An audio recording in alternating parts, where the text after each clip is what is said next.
बिलपत नृपय भयो बेनुसारा, बिना बेनु शंख धुनि द्वारा। राजा को बिलखते बिलखते विलाप करते करते सवेरा हो गया। राजद्वार पर बीणा बांसुरी शंख की धुनी होने लगी है। प्रातः हो गया है। राज दरबार पे अनेक प्रकार के वाजंत्र बजने लगे हैं।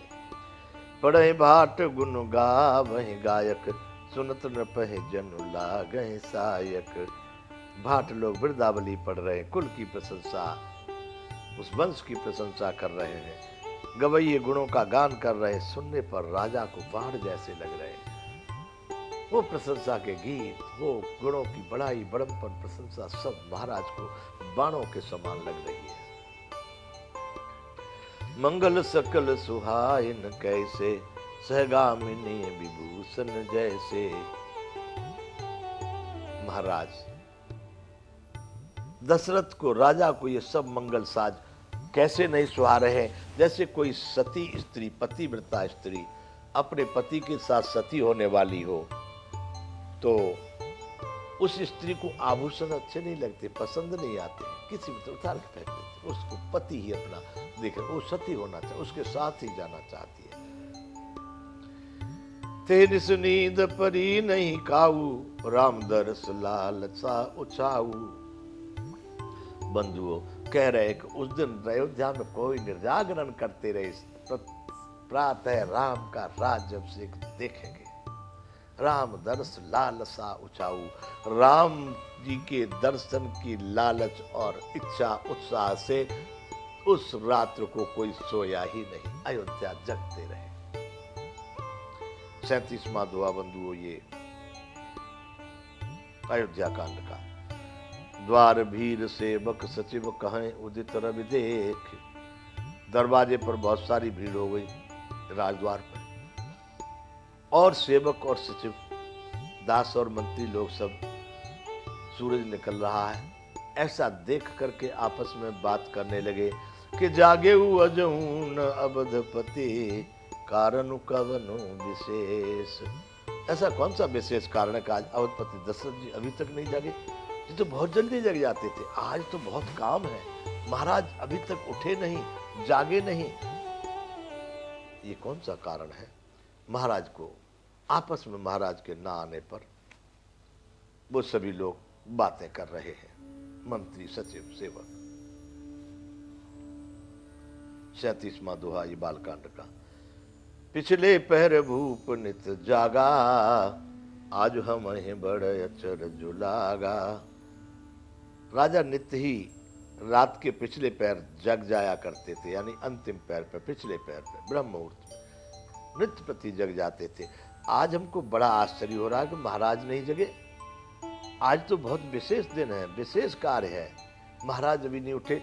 तो जाहो सुमंत्र जगावहु जाई, कीजिए काजु रजायसु पाई।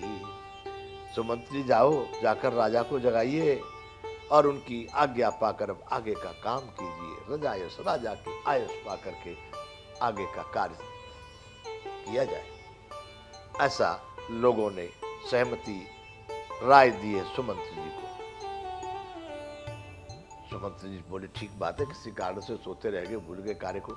सुमंत्री जी चल देते। गए सुमंत्र तब राव रुमाही, देख भयावन जात डराई।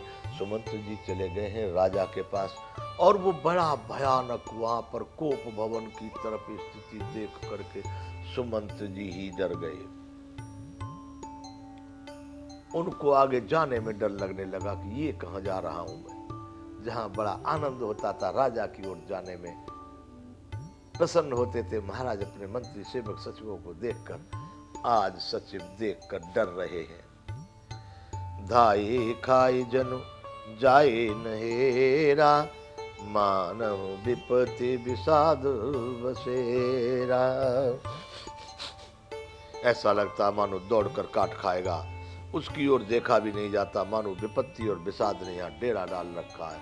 वहां पर ऐसी स्थिति महाराज दशरथ का, जहां पर इस समय पर मूर्छित और जहां पर पड़े हैं, उस क्षेत्र की ये बात है। उस महल की ये बात है कि महाराज सुमंत्र भी वहां पर बड़े डर रहे, अशुभ दिखाई दे रहा उनको।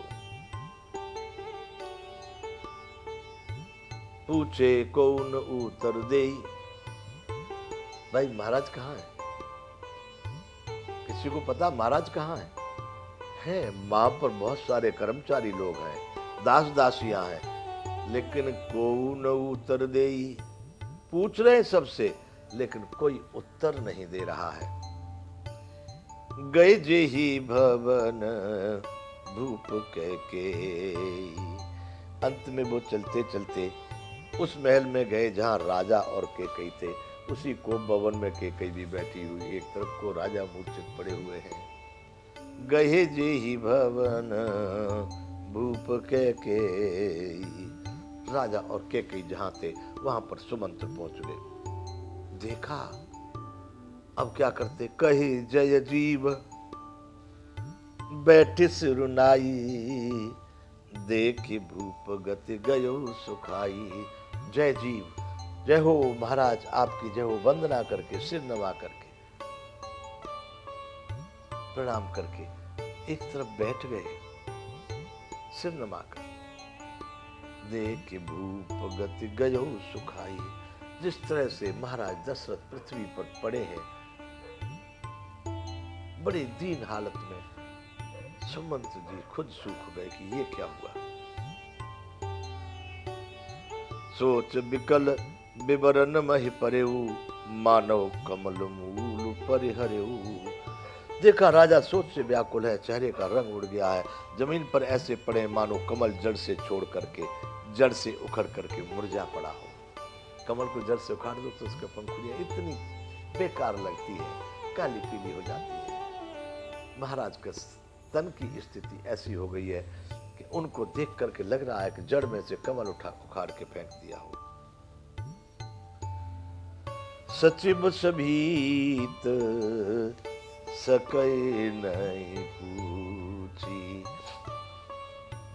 डर के कारण, भय के कारण महारानी सामने बैठी है, वो पूछ नहीं पा रहे कि क्या हुआ है महाराज को, कैसे पड़े हैं, वह नहीं पूछ पाए। बोली अशुभ भरी शुभ छूची, बंधुओं अशुभ से भरी हुई, अशुभ से भरी हुई केकई बड़ी शुभ वाणी बोल रही है इस समय पर, कह रही है सुमंत जी से, सचिव सभीत सकै नहीं पूछी, बोली अशुभ भरी शुभ छूची। अशुभ से भरी हुई शुभ विहीन केकई कैसी वाणी बोल रही है महाराज के विषय में, सुमंत्र से कह रही है अशुभ भरी शुभ छूची, शुभ से खाली अशुभ से भरी हुई केकई महाराज दशरथ को बोली, सुमंत्र जी से कह रही है दशरथ के विषय में। सुमंत्र जी आप तो बड़े बुद्धिमान हैं, बड़े ज्ञानी हैं। सुमंत्र जी तो बड़े लालायत थे सुनने के लिए कि क्या हुआ राजा को, कितना बढ़िया करके बोल रही है कि परी न राजय नींदन से, हे तु जान जगदीश। सुमंत्र जी रात भर राजा सोए नहीं आज, भगवान जाने इसका क्या कारण है।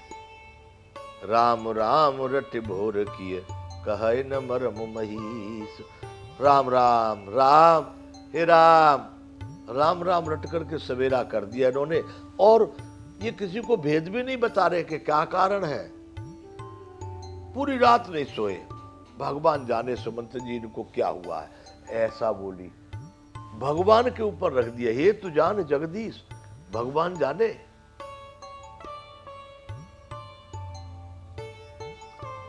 ओहो हो बंधुओं, 38वां दोहा ये अयोध्या कांड का है, हे तू जान जगदीश। राम राम रट करके भोर हो गया, राजा कुछ बताते नहीं है। मैं भी पूछ रही हूं महाराज क्या हुआ है, कुछ नहीं बता रहे। कहे न मरम महीस, उस भेद को नहीं बता रहे। इसलिए सुमंत्र तुम एक काम करो, क्या करना है कि राम राम करते रहे पूरी रात,